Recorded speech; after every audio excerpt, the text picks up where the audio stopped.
Hello everyone, welcome to my channel.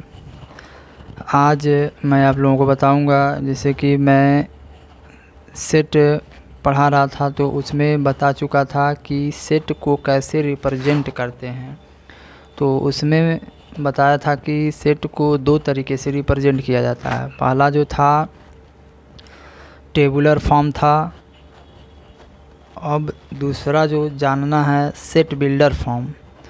तो tabular farm में हम बताए थे कि किसी भी सेट को यदि टेबुलर फार्म या इसी को रोस्टर फार्म बोला गया था, तो उसमें हम बताए थे कि टेबुलर फार्म या रोस्टर फार्म में किसी भी एलिमेंट को क्या करते हैं, कर्ली ब्रैकेट में, सेट को कर्ली ब्रैकेट में लिखा जाता है। तो आइए आज समझते हैं कि सेट बिल्डर फॉर्म क्या होता है।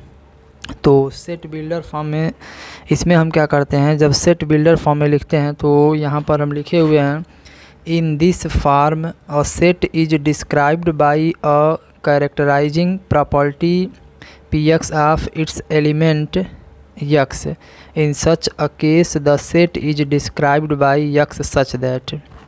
यानी कहने का मतलब, यदि सेट बिल्डर फॉर्म ये जितना सारा लिखे हुए हैं, इसके कहने का मतलब यह है कि यदि हम किसी भी सेट को सेट बिल्डर फॉर्म में लिखना चाहते हैं, किस फॉर्म में लिखना चाहते हैं, यदि सेट बिल्डर फॉर्म में लिखना चाहते हैं तो हम लिखते कैसे हैं। जैसे अगर कोई भी सेट दिया गया है, जैसे यदि हम बात करें, यदि यहाँ पर हम एग्जाम्पल लिए हुए हैं, लिखे हुए हैं कि the set E of all even natural numbers can be written as.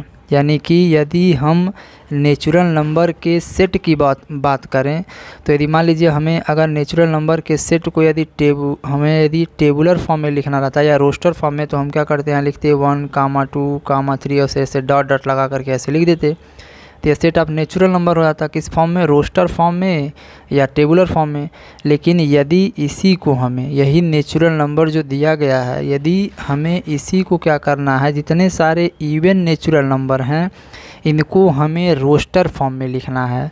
तो रोस्टर फॉर्म में लिखने के लिए करेंगे क्या, देखिए यहाँ पे क्या, यह सेट का नाम ई दिया हुआ, तो यहाँ ई लिख दिए हैं। अब यहाँ लिखते हैं कर्ली ब्रैकेट में। कर्ली ब्रैकेट में करते क्या है, यहाँ लिखा जाता है यक्स सच दैट यक्स।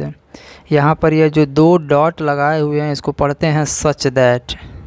इसको क्या पढ़ते हैं, सच दैट पढ़ते हैं। यानी कि यहाँ पर हम लिखे हुए हैं यक्स सच दैट यक्स। अब ये जो यक्स लिख करके सच दैट लगाए हैं, अब ये बताएंगे कि यक्स है क्या। तो यक्स के बारे में यहाँ लिख रहे हैं कि x is a natural number and x एक नेचुरल नंबर है और x is equal to 2n है। यानी x is equal to 2n for n belongs to natural number. यानी कहने का मतलब, यदि हम n के जगह पे, जो स्मॉल n है एक नेचुरल नंबर, यानी कि अगर हम स्मॉल n के जगह पे 1 रखते हैं तो यहाँ पर 2 मिलेगा, अगर 2 रखते हैं तो 4 मिलेगा, 3 रखते हैं तो 6 मिलेगा। तो इस तरीके से हमें नेचुरल नंबर मिल रहा है कि नहीं मिल रहा है, तो यहाँ पर नेचुरल नंबर मिल रहा है इस तरीके से। तो इसीलिए यह जो सेट ऐसे लिखा हुआ है, अगर इसी को हमें रोस्टर फॉर्म में लिखना रहता तो डायरेक्ट हम यहाँ लिख देते, 2 लिखते, 4 लिखते, 6 लिखते और ऐसे डॉट डॉट लगा करके ऐसे बंद कर देते। तो यह जो लिखा हुआ है यह रोस्टर फॉर्म में है या टेबुलर फॉर्म इसी को बोला जाता है। लेकिन जब हमें सेट बिल्डर फॉर्म में लिखना होगा तो इस तरीके से यह लिखना ज़रूरी है। लिखेंगे यक्स सच दैट यक्स। अब यह यक्स क्या है इसके बारे में बताएंगे, तो वही यहाँ पे लिखे हुए हैं कि नेचुरल नंबर कहा गया है और इवन नेचुरल नंबर है, तो यहाँ लिख दिए हैं x is equal to 2n for small n belongs to natural number. यानी कि ये जो स्मॉल n यहाँ पर है ये कोई भी नेचुरल नंबर हो सकता है, n की जगह पे 1, 2, 3, 4 इस तरीके से रख सकते हैं।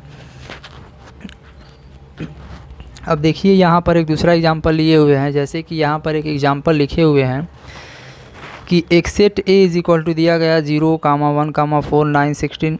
यह एक सेट दिया गया है, ये किस फॉर्म में है देख के आप लोग जान सकते हैं। तो आप लोग किस फॉर्म में बताएंगे, कह सकते हैं कि ये किस फॉर्म में है, रोस्टर फॉर्म में लिखा गया है।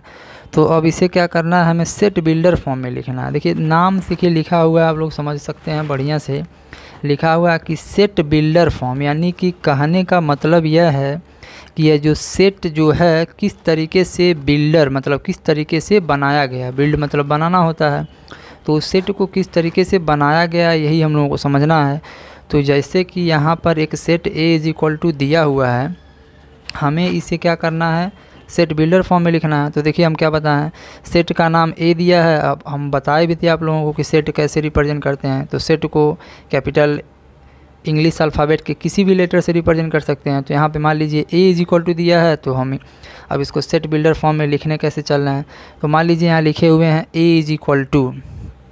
अब देखिए यदि आप लोग ध्यान से देखेंगे तो आप जानते हैं कि ये सभी के सभी जो सेट के, इन सभी को सेट का एलिमेंट बोलते हैं। यानी कि 0 भी सेट ए का एलिमेंट है, 1 भी सेट ए का एलिमेंट है, 4 भी सेट ए का एलिमेंट है। और कैसे लिखते हैं हम आपको बताए थे कि यदि हमको लिखना है कि 0 सेट ए का एलिमेंट है तो लिखते हैं 0 बिलोंग्स टू ए, या इसको पढ़ते हैं 0 बिलोंग्स टू ए। या कहा जाता है कि 0 इज़ द एलिमेंट ऑफ ए। इसी तरीके से इसको भी लिख सकते हैं कि 1 इज़ द एलिमेंट ऑफ ए, या इसको पढ़ सकते हैं 1 बिलोंग्स टू ए। ये सब मैं पिछली वीडियो में बताया हूँ। यदि आप लोगों को इसके बारे में देखना है डिटेल में तो फर्स्ट वाला वीडियो देख सकते हैं वहाँ से। तो आइए हम यहाँ पे देखते हैं कि इस सेट को सेट बिल्डर फॉर्म में कैसे लिखते हैं। तो जैसे कि हम यहाँ पर एक set A is equal to ऐसे लिखे हुए हैं, इसे हमें सेट बिल्डर फॉर्म में लिखना है। तो ध्यान से देखिए, यदि आप इसे ध्यान से देखेंगे तो ये तो 0 है, 0 का अब यहाँ पे देखिए 1 या 1 लिखा हुआ है या 4 लिखा हुआ है। तो यदि आप ध्यान से यदि आप लोग देखेंगे तो हम इसको लिख सकते हैं 1 का स्क्वायर 9 होगा और 4 का स्क्वायर 16 होगा। इस तरीके से इसके आगे भी एलिमेंट आएंगे। तो अब यहाँ से यदि आप लोग ध्यान से देखेंगे तो यह कुछ न कुछ ऐसा लग रहा है कि किसी न किसी नंबर का स्क्वायर करके लिखा गया है। ये लिखा ही गया है ना, 1 का स्क्वायर 1 ही आएगा, ये स्क्वायर है तो 0 का स्क्वायर भी, 0 का स्क्वायर मतलब 0 का 2 बार मल्टीप्लाई, तो 0 ही आएगा। तो यानी कि अब हम इसको करेंगे, क्या बताया था कि लिखेंगे यक्स सच दैट। तो यहाँ पर हम वही लिख दिए हैं, यक्स स्क्वायर लिख दिए हैं सच दैट। और यक्स के बारे में बता दिए हैं कि यहाँ यक्स एक इंटीजर है, क्योंकि यदि हम माइनस, यहाँ देखिए लिखे हैं इसको सेट बिल्डर फॉर्म में लिख दिए हैं क्योंकि यक्स स्क्वायर यानी कि, और यहाँ लिख दिए हैं कि सच दैट यक्स बिलोंग कर रहा है जेड में, यानी कि जेड कोई भी इंटीजर हो सकता है। आप किसी भी इंटीजर को लेके देखिए, इसी में से एलिमेंट मिलेंगे। मान लीजिए 0 रखेंगे तो 0 का स्क्वायर 0 मिलेगा। सपोज कीजिए यदि यक्स के जगह पे यदि 1 इंटीजर लेते हैं तो 1 का स्क्वायर क्या होगा, 1 होगा। अगर आप -2 लेते हैं तभी भी -2 का स्क्वायर 4 ही होगा। तो कहने का मतलब कि यह सेट किस तरीके से बना हुआ है, हमें इसको लिखना है कि सेट बिल्डर फॉर्म में लिखना है। तो इसी को बोला जाता है सेट बिल्डर फॉर्म। अभी कुछ और एग्जांपल दिखाते हैं, उससे और अच्छे से क्लियर हो जाएगा। जैसे मान लीजिए यहाँ पर एक एग्जांपल लिखे, तो कैसे हम लिखेंगे और जब एक्सरसाइज सॉल्व कराएंगे तो इसमें बताएंगे। अब आइए देखते हैं कि किसी भी, अब नेक्स्ट टाइप का क्वेश्चन देखते हैं। जैसे यहाँ पर लिखा हुआ है कि describe the following sets in roster form, यानी कि जितना सारा सेट दिया गया है हमको उसको रोस्टर फॉर्म में लिखना है। जैसे देखिए यहाँ पर लिखा हुआ है कि the set of all letters in the word mathematics, यानी कि ये जो मैथमेटिक्स लिखा हुआ है ना, इसे हमें क्या करना है, एक सेट के फॉर्म में लिखना है।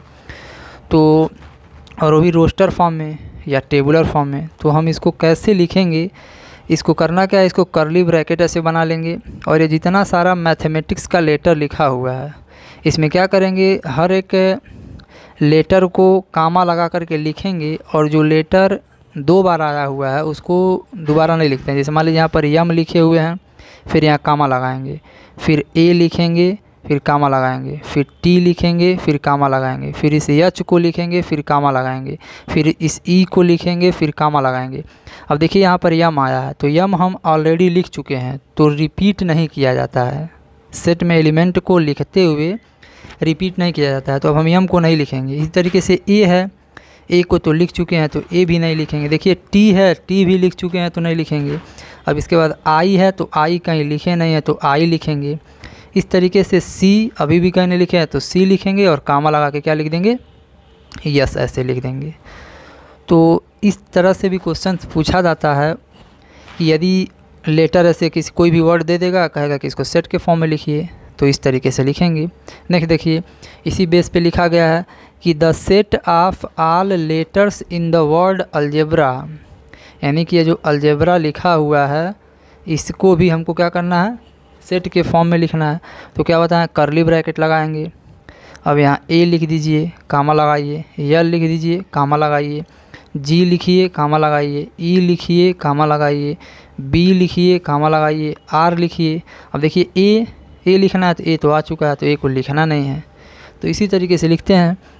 और मान लीजिए यदि आप इस सेट का कोई नाम देना चाहते हैं तो यहाँ सपोज कीजिए आप ऐसे कोई भी सेट का नाम दे दीजिए, सी इज इक्वल टू, इस तरीके से लिख सकते हैं, या लिखिए चाहे मत लिखिए, कोई फ़र्क नहीं पड़ता है।